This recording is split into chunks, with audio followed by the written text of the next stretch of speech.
यादव ने राघोपुर से जो अपना नामांकन दाखिल किया है उसमें अपनी संपत्ति का जो ब्यौरा दिया है उसमें जानबूझकर बहुत सारे तथ्यों को छिपा लिया गया है या गलत जानकारियां दी गई हैं। इसलिए मैं उसके कुछ एफिडेविट के मुद्दों का उल्लेख करूंगा। सबसे पहला था कि उन्होंने अपने एफिडेविट में ये बताया है कि उन्होंने 4 करोड़ 10 लाख रुपए का ऋण किसी कंपनी को दिया है। तो आखिर उनके पास 4 करोड़ 10 लाख रुपए आया कहाँ से? लोन देते तो भी समझ में आ सकता है, लेकिन कोई व्यक्ति किसी को लोन दे, किसी कंपनी को, तो कोई बताना चाहिए था या बताना चाहिए उनको। आज भी बिहार की जनता जानना चाहती है कि ये 4 करोड़ 10 लाख रुपए का कर्ज उन्होंने किस कंपनी को दिया और ये पैसा उनके पास कहाँ से आया। और 2015 में जब इन्होंने एफिडेविट फाइल किया था उस समय उन्होंने दिखलाया था कि 1 करोड़ 7 लाख रुपए का लोन उन्होंने किसी भारतीय कंपनी को दिया है। तो 2015 में 1 करोड़ 7 लाख का ऋण दिया गया किसी कंपनी को और यह लोन बढ़कर 4 करोड़ 10 लाख हो गया। तो सबसे बड़ा सवाल है कि आखिर बिना किसी नौकरी को नौकरी नहीं करते हैं, वो कोई व्यापार नहीं करते हैं, तो इतना पैसा कहाँ से आया? और उन्होंने अपने प्रोफेशन में लिखा है सामाजिक कार्य और क्रिकेटियर। तो आखिर बिना किसी नौकरी के व्यवसाय की इतना पैसा कहाँ से आया कि किसी अन्य को 4 करोड़ 10 लाख रुपए का ऋण दिया जा सके? फिर 5 साल में 3 करोड़ की कहाँ से आमदनी हुई कि 4 करोड़ 10 लाख का ऋण दिया गया? इसलिए पहला मुद्दा तो ये है जिसका उनको सार्वजनिक रूप से इसका खुलासा करना चाहिए। दूसरा, उन्होंने, आप सबों को मालूम है कि स्वर्गीय रघुनाथ झा और कांति सिंह, इन दोनों लोगों ने अपनी संपत्ति गिफ्ट किया था और मैंने आरोप लगाया था कि रघुनाथ झा को मंत्री बनने के लिए कांति सिंह को टिकट और मंत्री बनने के एवज में और लालू जी ने अपने बेटों के नाम कीमती संपत्ति गिफ्ट करवा लिया था। ये सभी लोग जानते हैं और सारे दस्तावेज उसके मौजूद, अभी भी मेरे पास दस्तावेज है उसका, जिसमें रघुनाथ झा कह रहे हैं कि मैं अपनी संपत्ति तेज प्रताप और तेजस्वी को गिफ्ट करवा। तो जब स्वर्गीय रघुनाथ झा ने 2005 में गोपालगंज में NH के पास का 2 मंजिला मकान तेजस्वी और तेज प्रताप को 15 वर्ष की आयु में गिफ्ट कर दिया और कांति सिंह ने भी 2005 में चितकोड़ा में G+2 जो 2 मंजिला मकान है वो गिफ्ट कर दिया। लेकिन इस एफिडेविट में वो दिखा रहे हैं कि हमने परचेज किया। तो अगर मेरे पास डॉक्यूमेंट है और ये डॉक्यूमेंट कोई नई चीज़ नहीं है, कई बार प्रेस कॉन्फ्रेंस करके इन सारी डॉक्यूमेंट्स को लोग सार्वजनिक कर चुके हैं। तो जो संपत्ति उनको कांति सिंह और रघुनाथ झा ने गिफ्ट में दिया, उस संपत्ति को वो एफिडेविट में दिखा रहे हैं कि ये संपत्ति हमने 2005 में खरीदी। तो अगर 2005 में, तो आपकी उम्र मुश्किल से 15 साल थी। अभी कल आपने जो एफिडेविट की आपने उम्र लिखा है 31 साल, तो 2005 का मतलब 15 साल पहले। तो 15 साल की उम्र में आपके पास पैसा कहाँ से आया कि चितकोड़ा पटना के अंदर 2 मंजिला मकान खरीदने के लिए या गोपालगंज के अंदर NH के बगल का मकान खरीदने का पैसा कहाँ से आया?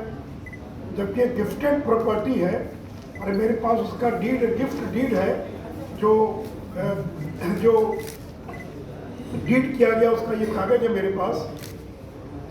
तो और दूसरी बात ये कि जो गोपालगंज का मकान है, रघुनाथ झा गिफ्ट करते समय लिख रहे हैं कि 3 मंजिला मकान और यहाँ वो दिखा रहे हैं कि ग्राउंड फ्लोर का मकान। तो अगर आपको 3 गिफ्ट में ग्राउंड प्लस 3 मंजिला मकान, पक्का बना बनाया मकान आपको गिफ्ट में मिला, तो आप इसको परचेज कैसे दिखा रहे हैं? और फिर गिफ्ट को आप परचेज दिखा रहे हो और 3 मंजिले मकान को आप कह रहे हैं कि ये जो ग्राउंड फ्लोर का मकान है। और मित्रों, कुल मिलाकर तेजस्वी यादव के पास 31 साल की उम्र में आज वो 52 संपत्ति के मालिक हैं और मेरे पास डॉक्यूमेंट्री एविडेंस है।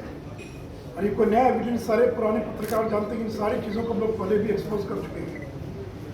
तो आखिर 31 साल की उम्र में तेजस्वी यादव 52 संपत्ति के मालिक कैसे बन गए? लोगों की ज़िंदगी बीत जाती है तब मुश्किल से कोई एक मकान खरीद पाता है, बना पाता है, 2-4 कितना ज़मीन खरीद पाता है। लेकिन आप क्रिकेट में फेल कर गए। आप क्रिकेट में IPL भी नहीं खेल पाए, 9th क्लास से आगे की पढ़ाई नहीं कर पाए, आपने कोई बिजनेस मैनेजमेंट का कोर्स नहीं किया, आपने कोई व्यापार नहीं किया, आपने कोई नौकरी नहीं की, आपके माता पिता के पास कोई एंसेस्ट्रल पुश्तैनी संपत्ति नहीं थी जो बच्चों को वो इनहेरिट हो गई। तो फिर आखिर में इतनी कम उम्र में आप 52 संपत्ति के मालिक कैसे बन गए? और तेज प्रताप के पास भी 28 से ज़्यादा संपत्ति के वो मालिक बने हुए हैं। इसे मैंने लिखा कि जब कोई पुश्तैनी संपत्ति नहीं थी, 9वीं तक मुश्किल से पढ़ाई कर पाए, क्रिकेट में भी विफल रहे, न कोई नौकरी की न व्यवसाय किया, आखिर ऐसी क्या योग्यता थी जिसके बलबूते करोड़ों की संपत्ति के मालिक बन गए? और मित्रों, इसके साथ साथ मैंने 4 कंपनियों का नाम दिया है। ये डिलाइट मार्केटिंग, जिसकी करीब 100 डिसमिल जमीन और जिसको उन्होंने कंपनी के माध्यम से जिसके मालिक बन बैठे थे। AK इन्फोसिस, जिसकी 10 संपत्ति के मालिक इस कंपनी के माध्यम से बन गए थे। और AB एक्सपोर्ट, दिल्ली में D1088 new friends colony Delhi, इस मकान के मालिक कंपनी के माध्यम से बन गए थे। और पटना में एयरपोर्ट से आप आगे बढ़ेंगे, पश्चिम तरफ और दाहिने मुड़िएगा तो टिस्को का गेस्ट हाउस है, टाटा स्टील का, उसके भी ये मालिक बन गए थे फेयर ग्रो कंपनी के माध्यम से। और आज इनकी तमाम संपत्तियां जब्त हो चुकी हैं।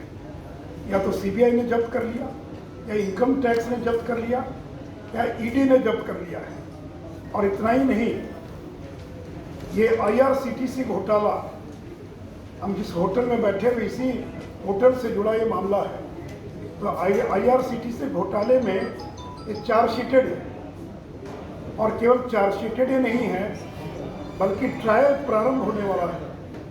अगर ये लॉकडाउन नहीं हुआ होता तो अभी तक ट्रायल इस IRCTC घोटाले के मामले में उनका ट्रायल जो है ये प्रारंभ हो गया होता।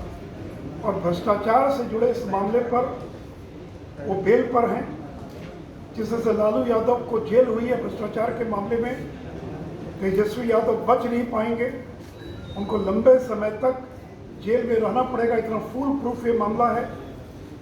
लालू प्रसाद की जिंदगी का बड़ा हिस्सा जेल में बीत गया, तेजस्वी यादव को भी लंबे समय तक जेल में रहना पड़ेगा। और एफिडेविट में भी इन्होंने लिखा, इन पर जो मुकदमे हैं वो क्या है? क्रिमिनल कॉन्स्पिरेसी, यानी पहला मामला चीटिंग का, इन्होंने खुद लिखा है, cheating, criminal conspiracy, money laundering, beneficial owner.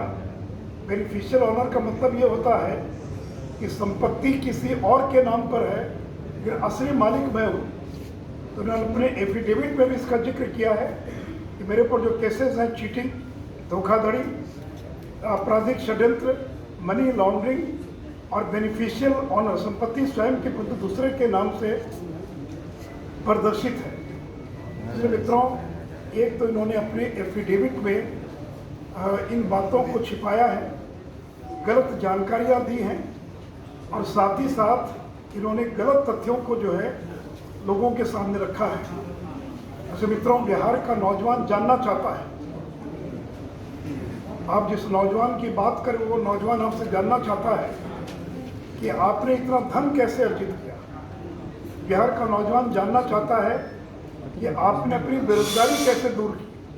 आप दूसरों की बेरोजगारी दूर करने की बात कर रहे हैं, तो आप बताएं कि आपने अपनी बेरोजगारी कैसे दूर की। बिना शिक्षा, नौकरी, व्यवसाय के करोड़ों की संपत्ति कैसे अर्जित की गई है। और ये जितनी संपत्ति है, ये अधिकांश संपत्ति के मालिक तब बने जब इनकी उम्र मात्र 15 से 16 साल थी। और मित्रों, इसलिए इनकम टैक्स डिपार्टमेंट को, ED को, CBI को इन तमाम मामलों का संज्ञान लेना चाहिए।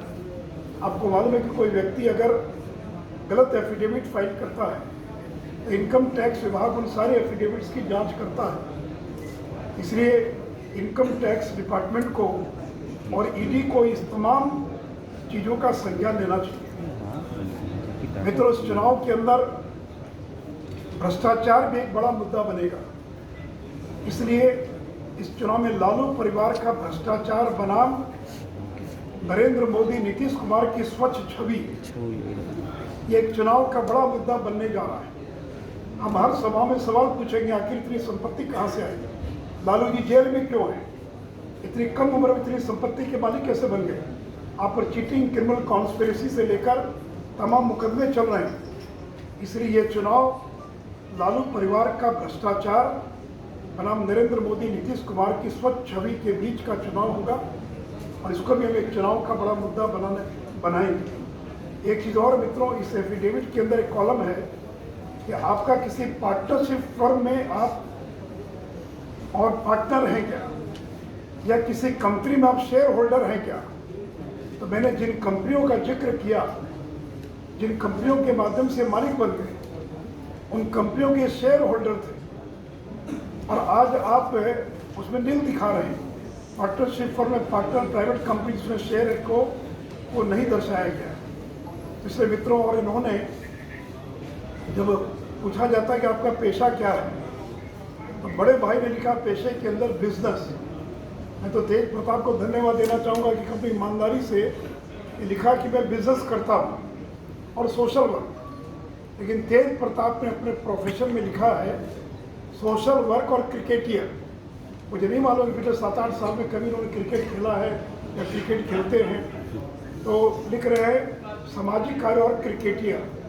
इसलिए मित्रों, ये तमाम सवाल हैं बिहार के नौजवान, और वो करेंगे बेरोजगारी दूर करेंगे।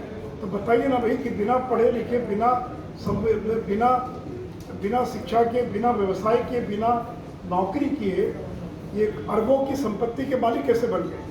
आप अगर नौजवानों को एक टिप्स बता सके तो मुझे लगता है कि नौकरी देने की जरूरत नहीं पड़ेगी। 10 लाख लोगों को नौकरी